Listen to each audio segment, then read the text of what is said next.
Salut et bienvenue dans cette nouvelle vidéo. Je suis Nicolas et aujourd'hui, comme tu as pu le voir dans le titre, on va aborder ensemble comment faire un publipostage sur Word à partir d'une base de données ou d'un tableau qu'on aura créé sur Excel. Alors tout d'abord, avant de commencer, qu'est-ce qu'un publipostage? Alors un publipostage, ça te permet de lier un document Word avec une base de données qu'on aura créée au préalable, donc en l'occurrence ici sur Excel. Pourquoi c'est utile en fait d'utiliser un publipostage? Eh bien, imaginons que tu veuilles envoyer un même modèle de document comme une lettre, mais à plusieurs personnes. Donc en fait, chaque lettre aura une adresse différente. Eh bien, tu peux utiliser le publipostage pour éditer individuellement les documents, mais que tu gardes en fait toujours le même modèle. Alors si c'est encore un peu flou pour toi, on va tout de suite passer à la pratique. Je vais te montrer comment faire un publipostage en fait sur Word à partir d'Excel. Alors, d'abord, là, je vais te présenter un peu le document que j'ai. Ici, par exemple, nous, à chaque fois qu'on a un apprenant qui entre en formation, on lui envoie une convocation. C'est toujours le même modèle, sauf qu'il y a juste les informations que tu vois surlignées en jaune qui sont modifiées. C'est-à-dire qu'on a le nom, le prénom, l'adresse, code postal et ville de l'apprenant. Donc ici, son titre, si c'est un homme ou une femme.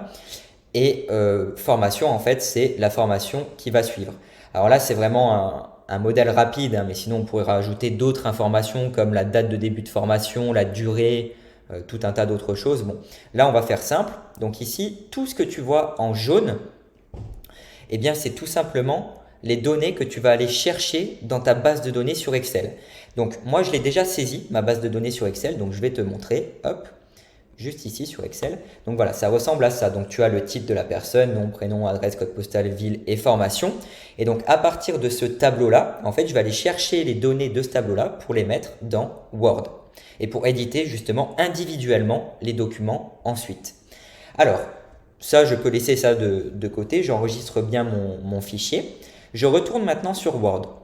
Alors, la première étape, c'est très simple. Il faut que tu dises à Word d'aller chercher, en fait, d'aller lier ton fichier Excel avec Word du coup. En fait, tu vas lier les deux fichiers. Comme ça, Word pourra aller chercher ce qu'il y a à l'intérieur du fichier Excel.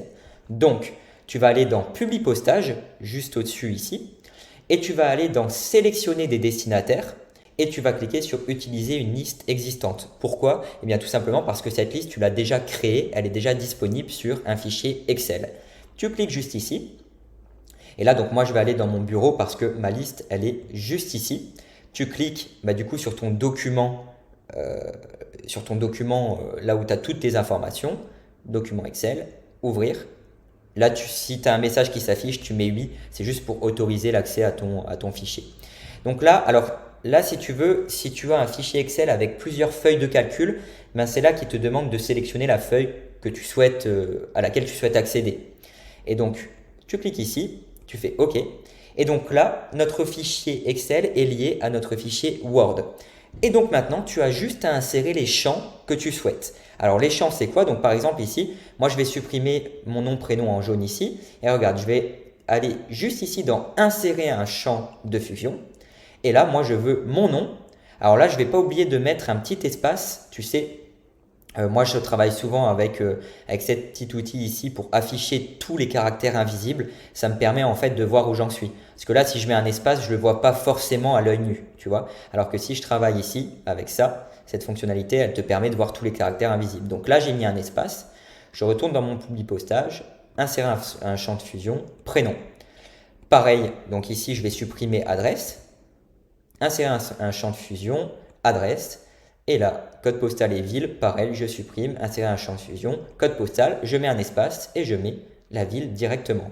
Pareil pour mon titre ici, donc insérer un champ de fusion titre. J'enlève juste, ça sera mieux, hop, le fait que ce soit surligné en jaune. Donc, tac. Je vais ensuite aller encore une fois dans Publi Postage, je supprime ça et je mets la formation à laquelle, la formation qu'il va suivre. Ok, donc là, on a tout ce qu'il faut. Alors, je fais juste un tout petit aparté avant de continuer. Si quand tu écris une lettre, tu cherches à bien aligner ton texte de cette manière et pas qu'il soit tout aligné à droite, donc je te montre. En général, les gens, je vais mettre 0, les gens en général pour aligner à droite, les apprenants que j'ai en formation, hop, le mettent comme ça. Le problème, c'est que là, ton nom, ton adresse et ton code postal ne sont pas alignés.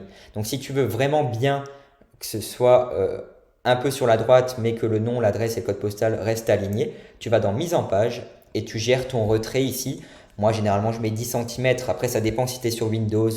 Tu ajustes en fonction. Tu peux modifier ici le nombre de centimètres qu'il y aura par rapport à ta marge de gauche. Donc voilà, je ferme la parenthèse. Maintenant, donc tu as mis tes champs juste ici. Tu retournes dans ton publipostage et regarde, tu peux mettre un aperçu des résultats. Et donc, quand tu cliques dessus, eh bien, regarde, tu retrouves, on peut aller vérifier, donc la tour Isabelle, Paris, Madame, et c'est une formation Word. Donc là, on va retrouver, regarde, la tour Isabelle, 22 place de la Ville, elle habite à Paris et c'est une formation Word. Et en fait, ça te permet de remplir à chaque fois les valeurs en fonction de ton destinataire. Ça met à jour les données en fonction de ton destinataire. Hop, et là, tu peux tourner. Voilà. Si tu as beaucoup de destinataires, eh bien regarde, tu mets rechercher un destinataire juste ici et tu vas rechercher par exemple le mot parent pour mon nom. Voilà, comme ça tu sais tout. Et à la place du titre, en fait, on va aller chercher dans les noms. Et rechercher en premier. Et donc là, il va chercher mon nom parent. Alors là, moi, comme je l'avais déjà passé, je pense, il m'a demandé si je voulais le rechercher depuis le début. Donc j'ai juste mis oui pour qu'il fasse sa recherche depuis le début du tableau. Et donc là, regarde, ce parent Nicolas, 10 rue de la Gare, etc., etc. Voilà pour le publipostage. Alors, je vais un petit peu réduire la taille de mon document. Hop. Donc voilà, là, on a mis à jour les informations en fonction du destinataire. Maintenant, comment faire pour éditer, pourquoi pas individuellement les documents? C'est-à-dire afficher toutes les lettres à la suite dans le même document pour soit les imprimer ou soit les envoyer directement par mail. Alors, comment se faire? C'est très simple. On va aller dans Terminer et fusionner. Et tu vas pouvoir, ici tu remarques que tu peux les modifier individuellement, soit les imprimer ou soit les fusionner vers le courrier. Nous, on va voir déjà comment les modifier individuellement, donc modifier des documents individuels. Et regarde, là, tu vas avoir toute la liste de tes documents qui s'affiche. Tu as tout, hein. Normalement, tu dois avoir 10 pages du coup. Donc là, tu en as 3, 4, 5, 6, 7, 8, 9, 10, 11. Alors, je te dis 10 pages, mais je crois qu'on a 11 contacts. Ouais, regarde, on a 11 personnes. Donc, c'est tout bon. Et donc, maintenant, si tu veux modifier encore tes documents de manière individuelle, eh bien, tu peux retourner sur ton logiciel Word, ton document Word. Là, tu vois, tu vas avoir tous des documents. Tu peux les modifier de manière individuelle pour ensuite les imprimer et les envoyer par courrier. Donc, pour les imprimer, c'est très simple. Fichier, imprimer. Et donc là, alors si tu es sur Windows, ça ne se présente pas de la même manière, mais en tout cas, tu as toutes les pages que tu peux imprimer. Alors attention, quand j'ai mis modifier les documents de manière individuelle, là, mon document n'est plus du tout publiposté. Regarde, en fait, ici, il n'y a plus les champs. C'est comme si c'était des documents que tu avais saisis à la main. Si tu veux le republiposter, sélection des destinataires, utiliser une liste existante, tu revas, donc moi, c'est dans mon bureau, ouvrir. Donc là, tout est lié. Et là, par contre, tu dois réinsérer les champs. Et c'est juste ici, ce que je voulais te montrer, tu peux également imprimer des documents en cliquant ici. C'est comme si tu allais dans Fichier, Imprimer. Voilà pour les explications et voilà sur comment faire un publipostage sur Word pour envoyer des lettres en fait par courrier. Tu peux également éditer des étiquettes ou des enveloppes. C'est ce qu'on verra dans une prochaine vidéo sur le publipostage. En attendant, si tu as des questions, n'hésite pas à les mettre en commentaire. N'hésite pas également à aimer la vidéo, à la partager et à t'abonner à la chaîne pour ne pas rater les prochaines. En attendant, moi je te souhaite une excellente journée et je te dis à très bientôt pour une prochaine vidéo.